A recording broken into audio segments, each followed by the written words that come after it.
The European continent, a vast and varied tapestry of landscapes and cultures, has always been a place of movement. Like the great rivers that carve their way through its heartlands, Rhine-Danube today, we are witnessing one of the most significant movements of people in its long and storied history. From bustling city squares in Berlin, quiet fishing villages in Sicily, new faces, new languages, new traditions are arriving.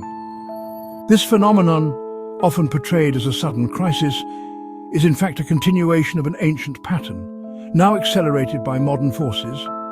It is a complex and powerful current, reshaping the very identity of this old continent. This great migration is not a simple, single event. To truly grasp the migration of today, we must first look back, far back into the mists of time. Europe has never been a static place. Its very foundations were laid by successive waves of migration: the Celts, the Romans, the Germanic tribes, the Slavs. The Vikings, all were once newcomers, peoples on the move, mingling, conquering, creating the intricate cultural mosaic we see today. The languages spoken, the cities built, the borders drawn. This continent is not a collection of pure, isolated peoples, but rather a rich blend, a living testament to thousands of years of human movement and settlement, a process as natural as the changing of the seasons. The centuries that followed saw this pattern continue, driving the Renaissance, the Enlightenment and the Industrial Revolution, ensuring that Europe remained a dynamic and ever-evolving hub of human activity. One of the most powerful forces drawing people to Europe today is the quiet but relentless logic of economics. Many European nations are economic powerhouses with advanced industries, sophisticated service sectors, and a constant need for labour. This need is not just for highly skilled specialists in fields like information technology and medicine. It also extends to essential work, caring for the elderly, harvesting crops, constructing buildings and working in hospitality. Many of these jobs are hard to fill domestically, creating an economic vacuum that immigration fills. Newcomers provide the human energy to power Europe's economic engine. This pull is amplified by a profound demographic shift, a silent crisis across the continent. For decades, birth rates have fallen below the replacement level of 2.1 children per woman. The result, an aging population, more retirees and fewer working-age people. That imbalance threatens Europe's social welfare systems, including pensions and healthcare.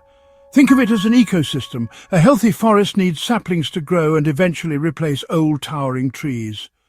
Without them, the forest thins and dies. In Germany's industrial heartland, foreign-born workers are indispensable to manufacturing, in the agricultural fields of Spain. In Italy, seasonal workers from Africa and Eastern Europe bring in the harvest, feeding the continent and beyond. In UK hospitals and care homes, nurses and doctors from around the globe provide essential care. These are real people filling real needs, becoming integral to Europe's daily life and long-term survival strategy. They rejuvenate Europe's aging society. This is visible everywhere. Immigrants, often young, ambitious and with higher birth rates, are those saplings. They arrive in their most productive years, ready to work, build families and contribute to social and economic vitality. They rejuvenate Europe's aging society and prevent cultural and economic stagnation. Beyond the practicalities of economics and demographics lies another, deeper reason for Europe's welcoming stance: its conscience. The modern European identity was forged in the crucible of the 20th century's devastating conflicts. The horrors of the world wars and the Holocaust gave rise to a powerful shared commitment to human rights, dignity and the rule of law. This commitment is not merely a political slogan, it is enshrined in foundational treaties and constitutions. International agreements, such as the 1951 Geneva Convention on Refugees, legally obligate signatory states to offer protection to people fleeing persecution, war and violence in their home countries. When a family arrives on the shores of Greece or Italy, having fled the civil war in Syria, Europe is bound by its own laws and its own declared values to hear their case and offer shelter. To turn them away without consideration would be to betray the very principles upon which modern, peaceful Europe was built. Many ordinary European citizens have responded with extraordinary generosity, volunteering their time, donating money, and even opening their own homes. This grassroots humanitarianism is a powerful expression of the continent's guiding ideals.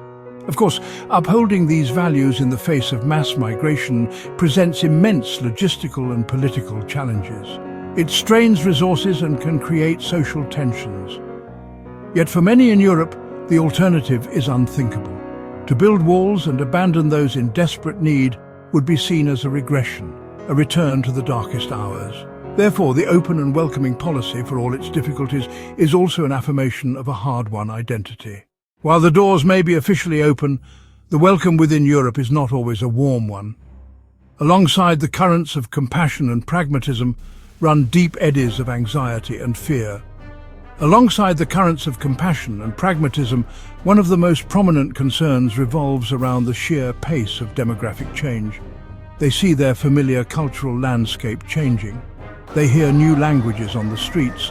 They worry their identity and traditions are being diluted or lost. Cultural anxiety ties into concerns about integration and social cohesion. People ask, are newcomers adopting European values or creating parallel societies? Reports of cultural clashes stoke fears, especially around the rights of women, freedom of speech and secularism. Even the sight of a full-face veil in public can become a potent symbol. The most acute, visceral fear is Islamist radicalism. The attackers are a tiny fraction of Muslims, but their actions cast a long shadow of suspicion. To understand the reality of migration, we must listen to the stories of those who have made the journey. Consider the story of Aisha, a pharmacist who fled the war in Aleppo, Syria, with her 2 young children. Her home was destroyed, and her husband was killed. After a perilous journey across Turkey and the Aegean Sea, she arrived in Germany with nothing but a small bag and her professional qualifications. The first years were immensely difficult, learning a complex new language, navigating a dense bureaucracy, and dealing with the trauma of her past, but she persevered. Today, Aisha works in a community pharmacy in Munich. Her children are thriving in local schools, and she is slowly rebuilding her life, a testament to incredible resilience. Then there is the journey of Samuel, a young software developer from Ghana. He did not flee war, but rather the lack of opportunity. Seeing the booming tech scene in Scandinavia, he applied for a work visa in Denmark. He now works for a successful startup in Copenhagen, contributing his expertise to a growing industry. He misses his family, but is building a future. His remittances help support his relatives back in Ghana, and his success story inspires others. Not all stories are of such clear-cut success. The grand-scale phenomenon of immigration ultimately plays out in the small spaces of daily life, in neighborhood shops, at school gates, and in local parks.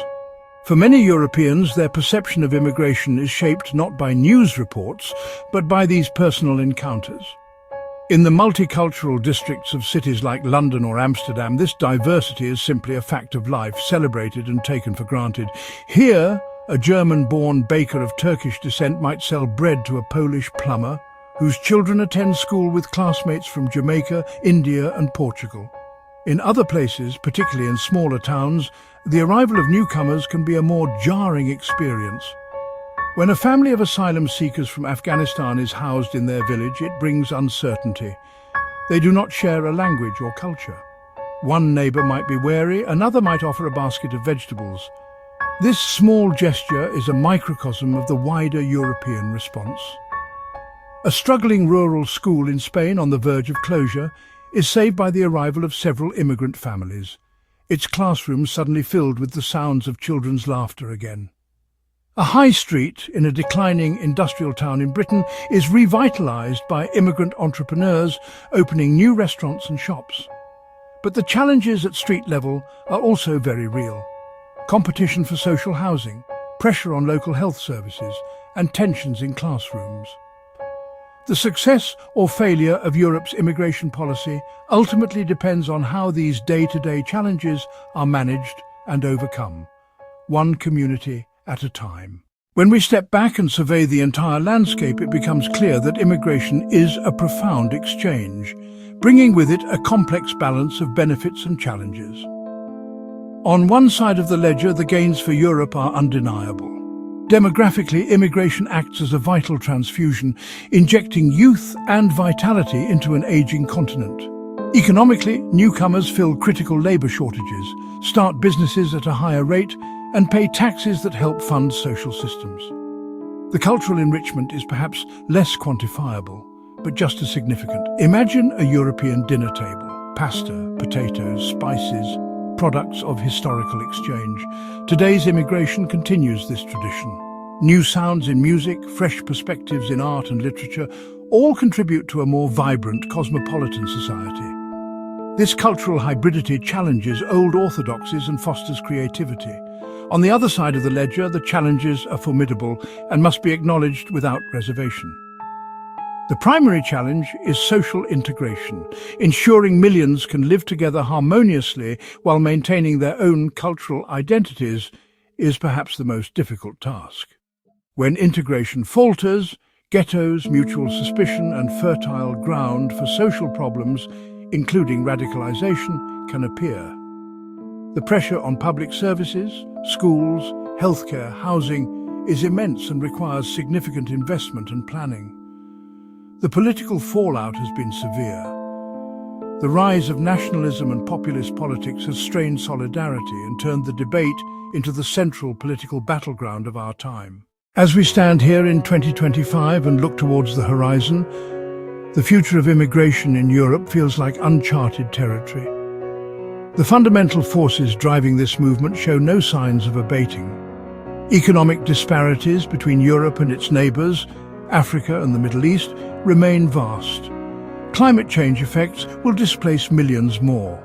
Desertification, rising seas, conflict and instability will continue to force people from their homes. The flow toward Europe is not a temporary crisis, but a permanent feature of the 21st century.